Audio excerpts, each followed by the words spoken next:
محترم دوستوں، بزرگوں، بچوں، نوجوان ساتھیوں، اسلام کی پردہ نشین خواتین امت، السلام علیکم ورحمۃ اللہ وبرکاتہ۔ الصلاۃ والسلام علیک یا رسول اللہ صلی اللہ تعالی علیہ وسلم۔ میرے عزیز دوستوں، سن 2030 تک مسلمان اپنے نبی صلی اللہ تعالی علیہ وسلم کی اصل آواز کو سنیں گے۔ جی ہاں دوستوں، ایسا ہی کچھ دعویٰ اس ویڈیو کے اندر کیا جا رہا ہے۔ اس ویڈیو میں یہ جو جناب آپ کو نظر آ رہے ہیں، یہ جناب دعویٰ کر رہے ہیں جب بھی انسان کچھ بولتا ہے، انسان کے بولے ہوئے الفاظ اور اس کی آواز ہمیشہ ہواؤں میں خلا میں موجود رہتے ہیں، کبھی بھی ختم نہیں ہوتے۔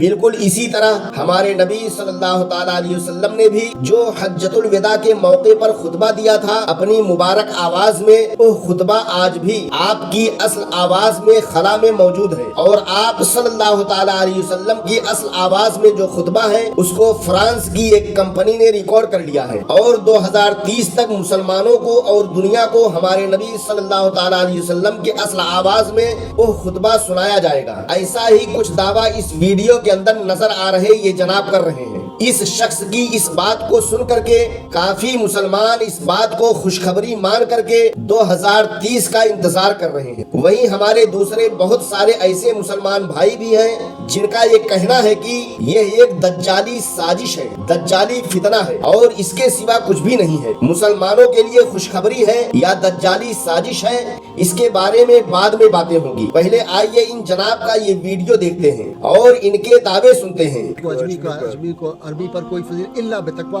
سوائے تقوی۔ اب یہ جو خطبہ تھا یہ فضاؤں میں گیا، وہاں سے جیسے آپ نے شروع میں فرمایا کہ 1,24,000 کو پیغام دیا، اور پھر کہا کہ جس نے یہ سنا ہے یہ جہاں جہاں تک پہنچا سکتے پہنچاؤ۔ وہ خطبہ چل رہا ہے آج تک فضا میں۔ آپ سمجھتے ہیں، آپ تو میڈیا سے تعلق ہے، آپ عام لوگوں سے زیادہ سمجھتے ہیں کہ یہ جو میرے اور آپ کے الفاظ ہیں یہ بھی قیامت تک ختم نہیں ہوگا۔ ایسی مشین آ جائے گی جو اس کو کیپچر کر لے۔ اسی لیے فرانس کی ایک کمپنی جو ہے اس نے رسول اللہ صلی اللہ علیہ وسلم کا خطبہ حجۃ الوداع ریکارڈ کر لیا ہوا ہے، ان کی اپنی آواز میں، رسول اللہ صلی اللہ علیہ وسلم کی آواز میں۔ وہ لوگ دیکھیں گے آنے والی نسلیں، اور 5-7 سال میں ہم پتہ نہیں ہوں گے کہ نہیں خطبہ حجۃ الوداع اسی طرح نشر ہو رہا ہے جیسے اس وقت میرا اور آپ کا پروگرام جا رہا ہے۔ 2030 تک یہ خطبہ آپ ٹی وی پہ دیکھ رہے ہوں گے، سن رہے ہوں گے، حضور اکرم صلی اللہ علیہ وسلم کی اپنی آواز میں۔ صرف یہ ہے کہ ابھی وہ لوگوں کی آوازیں اور اس کو وہ صاف کر رہے ہیں، فلٹر کر رہے ہیں، صاف نہیں ہو رہی ابھی ان سے۔ اسی طرح پکچر جو ہے بہت 1,24,000 لوگ اور بھی ہیں وہاں پہ، تو پھر اوبیسلی وہاں مشینیں تو نہیں تھی نا، اس مائک تو تھا نہیں کہ جو کلیئرٹی اور ساؤنڈ کا وہ سارا ہے، تو وہ جو ہے وہ خطبہ جو ہے اچھا۔ اب وہ خطبہ فضا میں تھا، رسول اللہ صلی اللہ علیہ وسلم کی کسی چیز کو فنا نہیں ہے۔ آج بھی حضور صلی اللہ علیہ وسلم کے جو موئے مبارک ہے، وہ جو اصلی جس کے پاس ہو وہ بڑھتا ہے، وہ گرو کرتا ہے۔ میں نے خود دیکھا ہے مدینہ منورہ میں بزرگ ہیں، پتہ نہیں اب زندہ ہے کہ نہیں، کچھ سال پہلے اتنی لمبی زلفیں شیشے کے اندر ہیں، اور وہ اس کو کاٹتے ہیں اور دوسرے شیشے میں پھر اس کو کرتے ہیں، جو کٹا پیس وہ بھی گرو کرنے لگا، وہ گرو کرنے پہلے والا بھی کر رہا ہے، پہلے والے وہ بھی کر رہے ہیں اصلی۔ اسی طرح حضور صلی اللہ علیہ وسلم کی جو آواز مبارک، آپ کے الفاظ مبارک ہیں، وہ فضا میں موجود ہیں، فنا نہیں۔ ناظرین محترم، آپ لوگوں نے یہ ویڈیو تو دیکھ لیا۔ ویڈیو کے اندر ان جناب کی باتوں کو، اس شخص کے دعووں کو بھی آپ نے سن لیا۔ حضور صلی اللہ تعالی علیہ وسلم نے حجۃ الوداع کے موقع پر جو خطبہ دیا تھا فرانس کی ایک کمپنی نے ریکارڈ کر لیا ہے، یعنی 2030 میں اسے نشر کیا جائے گا، یعنی ٹی وی چینل وغیرہ پر اسے دکھایا جائے گا۔ کیا یہ حقیقت ہے یا دجالی فتنہ ہے؟ اب آئیے بات کرتے ہیں، کیا سچ میں ایسا ہو سکتا ہے جیسا اس شخص نے بتایا؟ اس کا جواب یہ ہے کہ اگر ایسا ہو سکتا، فرانس تو ایک عیسائی اکثریت والا ملک ہے، انہوں نے اپنے نبی عیسیٰ علیہ السلام کا کوئی خطبہ ریکارڈ کیوں نہیں کیا؟ دوسری چیز، یہودی ٹیکنالوجی کی سب سے اونچی پوزیشن پر بیٹھے ہوئے ہیں۔ یہودیوں نے آج تک حضرت موسیٰ علیہ السلام کا، یا حضرت ہارون علیہ السلام کا، یا حضرت داؤد علیہ السلام، یا حضرت سلیمان علیہ السلام، کتنے پیغمبر ہیں یہودیوں کے، کسی بھی اپنے پیغمبر، کسی بھی اپنے نبی کا خطبہ ریکارڈ کیوں نہیں کیا؟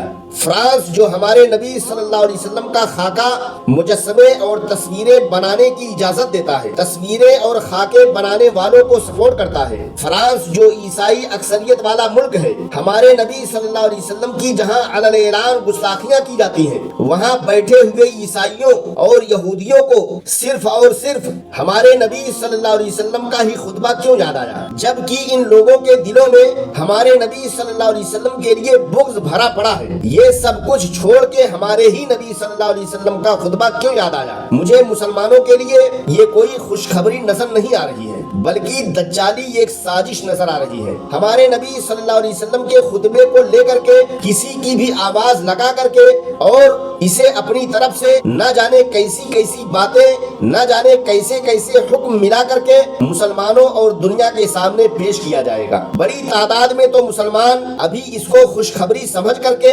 ماننے کے لیے تیار بیٹھے ہیں کہ 2030 میں ہم نبی صلی اللہ علیہ وسلم کی آواز کو سنیں گے۔ ایک چیز اگر آپ نے اور نوٹس کی ہو، جناب کہہ رہے ہیں فرانس میں اس خطبے کو فلٹر کیا جا رہا ہے، ہمارے نبی صلی اللہ علیہ وسلم کی آواز کو صاف کیا جا رہا ہے، کیونکہ 1.25 لاکھ لوگ اور بھی تھے، یعنی تقریباً 1.25 لاکھ صحابہ کرام بھی موجود تھے، ان کی بھی تو آوازیں ہیں، ان سب کی آوازوں کو ہٹا کر کے ہمارے نبی صلی اللہ علیہ وسلم کی آوازوں کو صاف کیا جا رہا ہے۔ جبکہ ہم نے تو علماء کرام سے یہ سنا ہے کہ اور حدیث کی کتابوں میں یہ پڑھا ہے کہ جب ہمارے نبی صلی اللہ علیہ وسلم خطبہ دیتے یا وعظ و نصیحت فرماتے تھے تو صحابہ کرام بالکل خاموشی کے ساتھ سنا کرتے تھے، یہاں تک کہ علماء کرام سے ہم نے سنا ہے کہ صحابہ کرام بالکل درختوں کی طرح بیٹھ جاتے تھے، یعنی جم جاتے تھے، یعنی ٹس سے مس نہ ہوتے تھے، یہاں تک کہ پرندے ان کے سروں پر آ کر بیٹھ جایا کرتے تھے اور ان کو پتہ بھی نہ چلتا تھا۔ کیا لگتا ہے جب ہمارے نبی صلی اللہ علیہ وسلم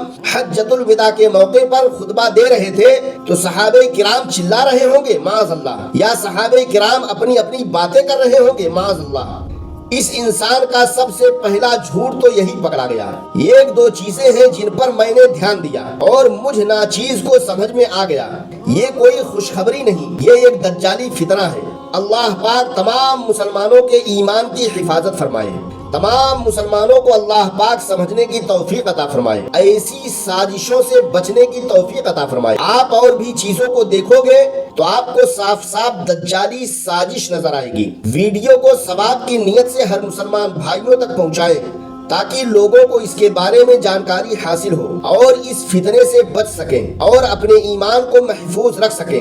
ہمارے بولنے اور سمجھانے میں کمی بیشی ہو گئی ہو تو میری اصلاح کریں، اور اس ویڈیو کے بارے میں آپ کی کیا رائے ہے کامنٹ باکس میں ضرور لکھیں۔ السلام علیکم۔